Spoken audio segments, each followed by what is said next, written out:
eriyir adamlar. Şun ehli Türkmen medeniyetinin bayramçıları. Türkmen halının şeyde Türkmen sözünü bulunma Türkmen medeniyetinin bayramçıları. Yani şu bayramçılığın başında Öğüt Murat aman oluşu tondurıcılığı hakkında, onun durıcılığın öz oluşuluğu hakkında, millilik hakkında oğlaklar etti. Dine galyanlar sol, dine özüm olup bilsen, milli olup bilsen, öz oluşu olup bilsen, dine çok galya. Birinin kaytıranın bilen örücülükte yolak olmayan. Türkmen'in büyük şahiri Kerim Kurbanlı Pek'te şeyle ürtetirler var. Şeyle diye, hiç kime mengdemen aydım aydarın, hiç kime mengdemen doğuşmayan. Kampaditır ol, şahir ol, tuğrot keş ol, tuğtarsı ol, en kamuy sen hiç kime mengdemediğinden ulu zat yok. Sebebi sen olup geliyordur. Aman boğuşu olup geliyor. Onun için ben amanı kutlayan, aman öz oluşlardan o bağışı, ben aman katken yıllar verten yan, yani dün yakınına, dünyanın yakınına, Türkmenistan adetinde aman hakkında makale çıkarttır. Sonra Sakı Harife öyle bağlaşıklı bir yardayın kurulma diye Sakı Harife amanı deyip de eline kıyaklarını. Sakı varsa onu bildirme kıymetleri. Onu bildirme kat kıymetleri.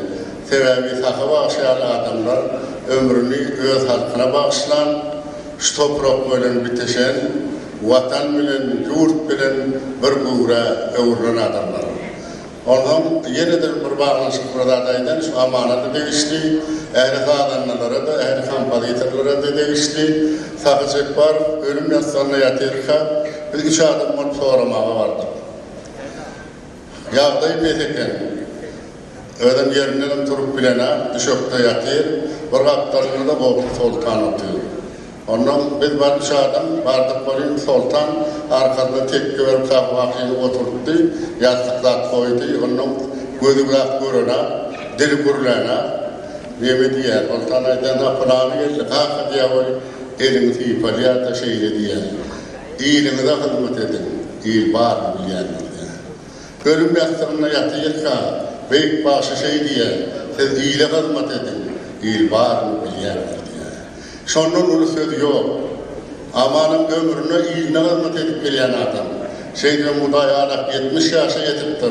Şeyden Türkmenistan'ın halk bağışısı diyen ağrıyı adı yetiptir. Bağışılar, şahirler, sadanlar, ummasın vadı dakıllı adamlar hemişe vatan hakkında yadıyarlar. Vatan hakkında yadıyarlar. Olaydım o hiç vakit oturma yok. Sebebi şu toprağın, şu vatanın toprağı hakkında yazsam. Şu toprağın oğudan gelmeyitler hakkında yazsam. Şu toprağın gerçeklikleri hakkında yazsam. Bağırır hemmecesi Büyük Türkmenistan hakkında.